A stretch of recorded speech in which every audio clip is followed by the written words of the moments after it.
Hello, and welcome to our lesson on project execution and change management. In this segment, we will cover project execution, design stage. After we explored in the previous lesson the project conception and the project definition, starting with today's lesson, we will delve into the project execution. Project execution. The execution phase typically encompasses the design, production, or build, and implementation stages. However, the specific stages within each project may vary based on its intended purpose. For instance, hardware development projects may involve design, development, and production stages, while construction projects may include design and construction stages. In consulting projects, the stages could consist of background research and report outline, compilation, and presentation. Most projects resulting in a tangible end item, such as a product, building, system, or report, also incorporate an implementation stage. This is the phase where the end item is handed over to the user. Design stage. In the design stage, system specifications undergo transformation into plans, schematics, and drawings. The nature of the output varies based on the industry and the specific type of system, but commonly takes the form of visual representations such as blueprints, flowcharts, schematic diagrams, or models illustrating system components, dimensions, relationships, and overall configuration. Throughout the design process, the system is conceptually deconstructed into tiers of subsystems, components, and parts. Multiple design possibilities for elements in each tier undergo scrutiny for compatibility with one another and with elements at higher-level tiers.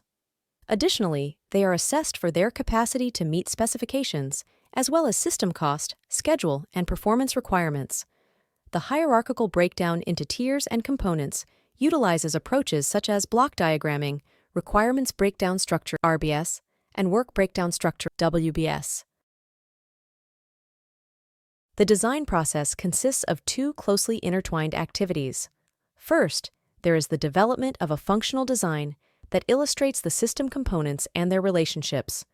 This design activity aims to identify the logical and functional elements of the system and determine how they should be interconnected to achieve the system's objectives.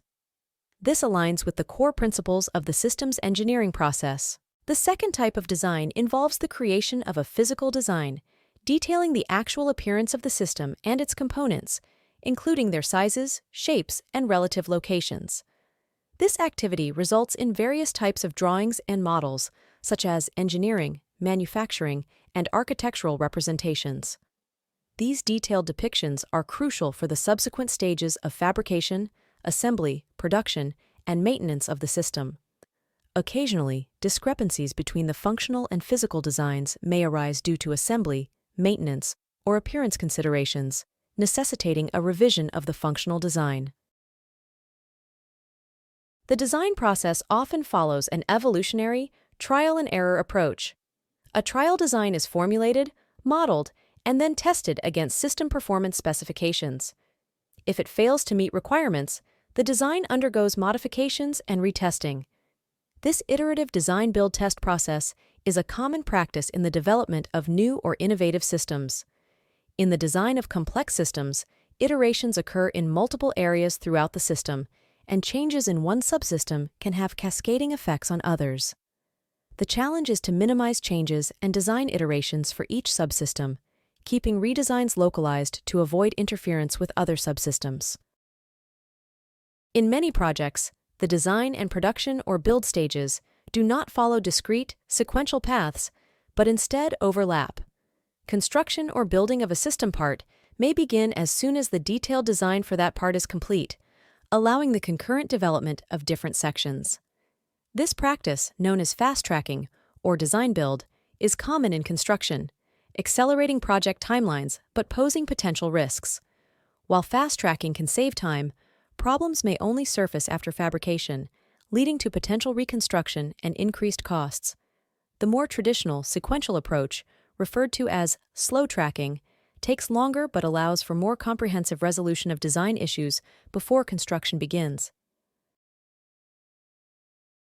During the design stage, the responsibilities of the project manager evolve. The project team experiences continual growth in both size and project activity as it progresses through the execution phase. With the refinement of the system and project plan, the project manager allocates project tasks to group leaders and subcontractors. As the project organization expands, the workload of the project manager proportionally increases. The intricacies of design activities necessitate collaboration from various groups within the contractor organization and its subcontractors. The project manager plays a crucial role in coordinating their efforts, fostering effective communication and interface, and striving to maintain alignment with the established schedule, budget constraints, and overarching system and project objectives. Interaction design. In an attempt to continually enhance the product, developers frequently add more features. This results in a cluttered interface, making it challenging for users to navigate and understand, contributing to what is commonly referred to as bloatware. Examples of commercial products, ranging from digital watches and cameras to ATMs and car consoles, are complex yet intended for use by amateurs rather than trained operators. The root of complexity and bloatware lies in product design being driven by engineers and programmers, who may overlook interaction design, the critical aspects of design encompassing product functions and their presentation to users. This oversight occurs when product goals and user requirements are unclear. The design process lacks guidance to meet user needs, and the user-system interaction is not a central consideration. To address these challenges, the project manager and systems engineer must maintain a focus on interaction design throughout the entire design process.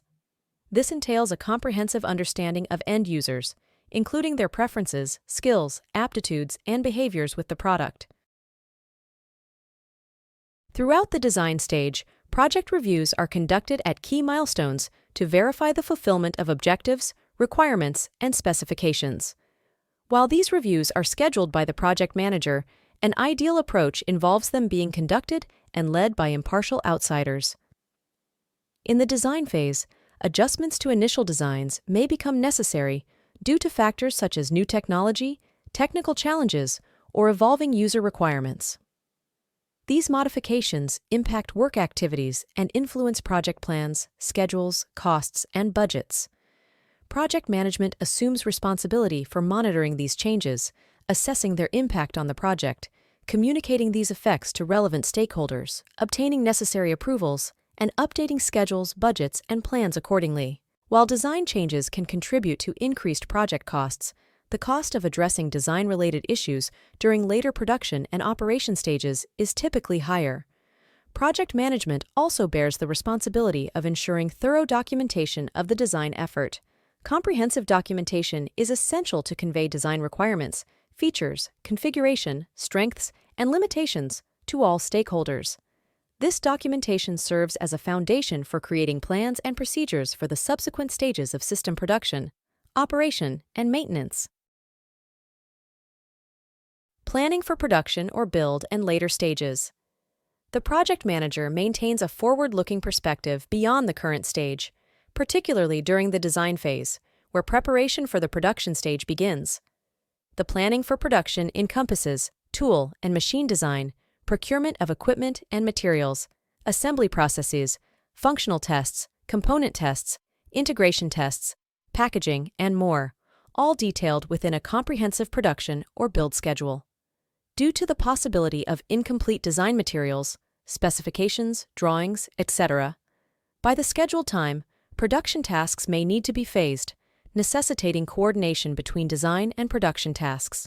The overarching plan for the production or build stage must also consider the systems, tasks, and resources essential for producing, operating, and maintaining the end item system. These crucial elements, referred to as side items, are distinct from the main contract end item of the project, but are equally indispensable. This is the end of this segment of our lesson. In the next segment, we will discuss Production Build Stage. This course is presented to you by South Europe College. Thank you for listening, and see you on our next segment.